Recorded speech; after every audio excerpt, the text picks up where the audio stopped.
everybody, welcome back. Another nice, beautiful day here in Ohio. Oh, yeah. The sun. We're pretty good summer so far. Not a lot of rain. Probably could use some rain, but I don't want any rain right now. So disregard that I said that. I'm being selfish. I got stuff to do. I need this area. I need that to dry out. It's starting to look like a park. A little bit, huh? You guys see it?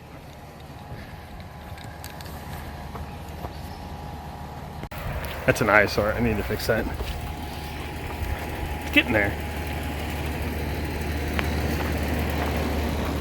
It's starting to look like a park.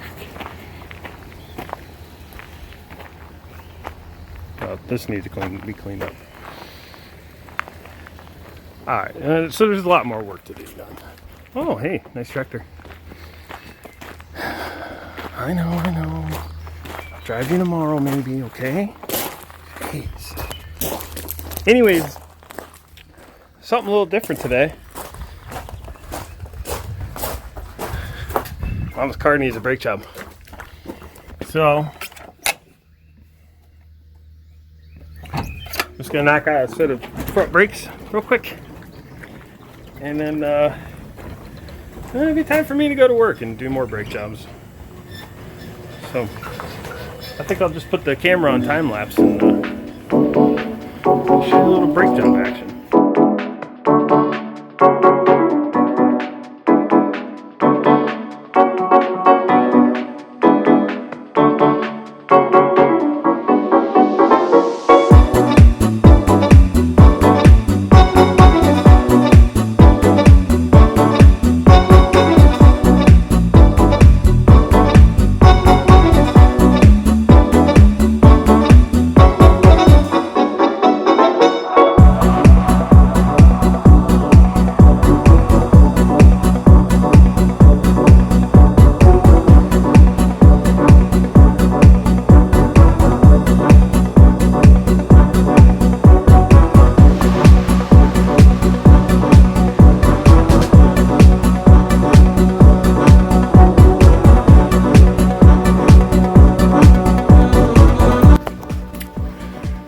That got hairy. Okay, so I forgot that these rotors are actually usually pretty tough to get off, and you usually need an air hammer. I don't have an air hammer here. I do have hammers, but I don't have an air hammer. But look at this. The hub broke off the rotor. Getting it off. It's not totally uncommon, but you don't see it a lot. So now I gotta do the other side. Now there is a chance I don't get the other rotor off. There's always that chance. And then I'll have to bring home an air hammer from work. But cross your fingers that this works out, because if not, wife's gotta drive the Jeep. Which isn't a bad thing. I would drive it, but it's a little far for work to drive. I don't trust it that much. It needs some maintenance. I haven't done any maintenance in a while, and it sits a lot. So that's the worst thing you could do to a vehicle is let it sit. I do drive it at least once a week, but that's not really enough. You need to keep them wheels moving. Unless you can store it in a climate-controlled garage, you're okay. So, all right, I'm gonna get popping on this other side. I'll cut you guys back in when it goes back together. Quick pro tip. So if you have troubles getting your rotors off, sometimes they come right off. A lot of times they're seized on there from rust or whatever. It's always best to take some sort of penetrating lubricant and go around this bearing hub, because where they usually get seized is the surface that the rotor touches this bearing hub. And then I also like to get a little bit of penetrating oil down inside the holes for the studs, and that helps the fluid to get behind that and just helps free things up. Crail oil. Is it Crail? Aerocroil. Anyways, this is really good lubricant.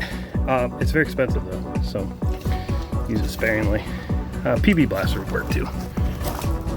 Anyways, do that while you're taking apart your calipers and your bridge. I think it gives it time to soak in. Just a pro tip. Just wanted to show you, this came right off. Basically a couple taps with the hammer, but you can see it's wet all the way around here. This backside of the rotor. So you can see that oil did its job.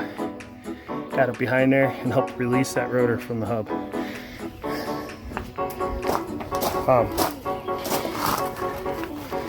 It's a good idea to clean that up and put an overseas on it. Put it on this surface and this surface, but it doesn't hurt. Okay, last pro tip. If you have an Allen head bolt, well, yeah, it's an Allen. Have an Allen head bolt and you're too lazy to go over to your toolbox and get the Allen head sockets because you already have your master 3-inch drive impact socket set out that happens to have torque spits in it. Find torque spit that fits in there tightly. Works just the same.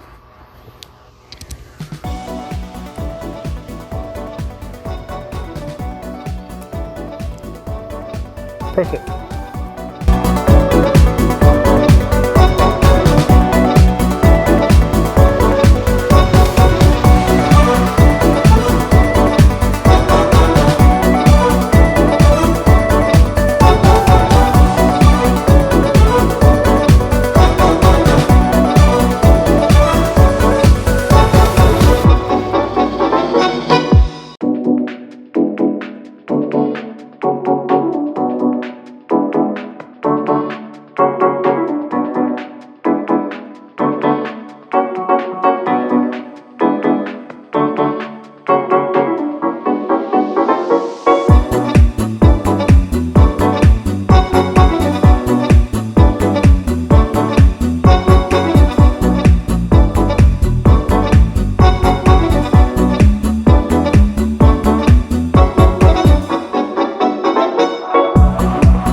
Well, that's going to wrap it up for me today. I got to get this mess cleaned up and get in my my car and head to work so I can be a mechanic all night. I don't know. Hopefully you enjoyed that video. I knew I wasn't going to be able to do anything else today other than I fed chickens and goats, and I have a raccoon issue, so I have a plan for that. I'll keep you guys updated. But the raccoon got into the chicken feed last night. Shoot, I gotta go get chicken feed. Maybe I'll do that first thing tomorrow. But anyways, I don't know, a little something different for the channel.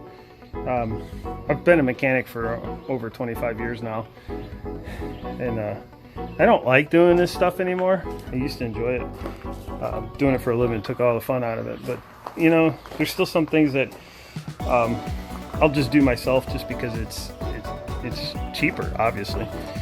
Plus, this way I know what's been done. Now my wife's car, I usually have her take it somewhere to get the oil changed. I just don't like messing with it for all the more it costs. And in that, if I was doing her oil changes, I would have caught those brakes earlier. Unfortunately, I didn't. She texted me yesterday saying they were grinding, so it put me in a bit of a spot where it has to be done right now, and I have to use the parts available to me. So I used AutoZone parts. I don't particularly care for AutoZone parts. I like to use OEM whenever possible, and especially two things on your vehicle that are super important to use OEM: brake pads and electrical components. Don't waste your money or time on aftermarket starters, alternators, solenoids, sensors. don't do it. Just spend a little bit of extra money and get OEM. I like to buy my stuff off of rockauto.com. They sell OEM parts on that website, and it's cheaper than the dealership. And the only reason why I didn't do that on this situation is I wouldn't get the parts till next week. Obviously, she needs brakes right now. Rotors you can get away with using cheap rotors. They're all cheap. So there's no point in paying extra for name brand. But brake pads, really, you should use OEM. The engineers come up with the exact formula of, we'll call it cake batter, that makes up your brake pads. They know what it is. Aftermarket, they have a general mix. And it's not a safety concern. It's more of a longevity, less dust if you use factory pads. Just hold up better. We've got 80,000 miles out of original pads on these OE equipment pads. 80,000 miles. So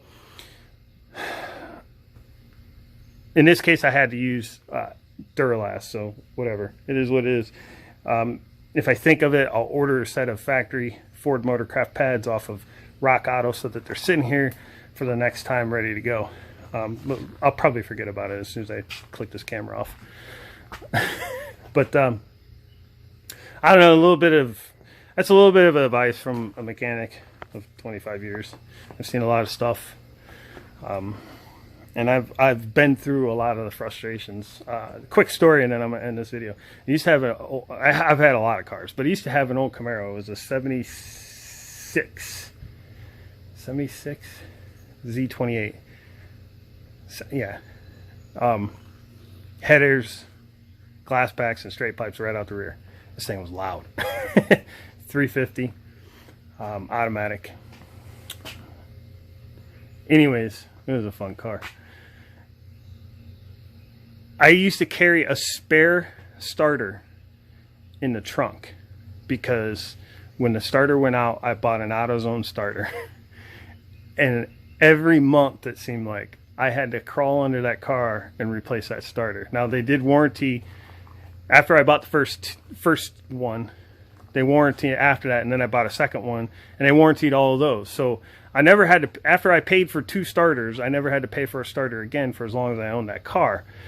But the inconvenience of just being somewhere and the starter not working, and I had the tools. I would do this thing in the parking lot. I would put the starter in the parking lot, man. Just because I didn't want to pay a tow truck.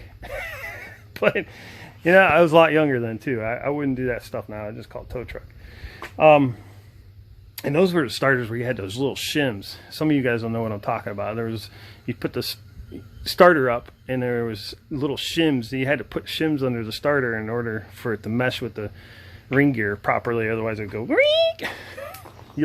If you're over the age of 40, you'll know what I'm talking about. But anyways, that's when back then I decided, hey, I'm going to use factory parts. And we see it now, where I work now, we do starters and alternators and stuff like that on intervals, and we use aftermarket parts, but we put a new starter in every year. We're putting alternators in every 2 years.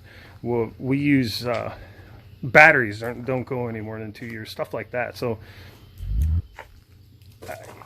it costs you more in the long run to not buy the good stuff. So anyways, that's enough of that. I'm going to end this video. Appreciate everybody's views and comments and likes. Hit that thumbs up. And this channel's still growing. It's slow. It is slow going. I don't know what I got to do to get some momentum on YouTube here, but hey, we'll just keep pumping out videos and hopefully something will happen. I don't know. All right, guys. Till next video. See ya.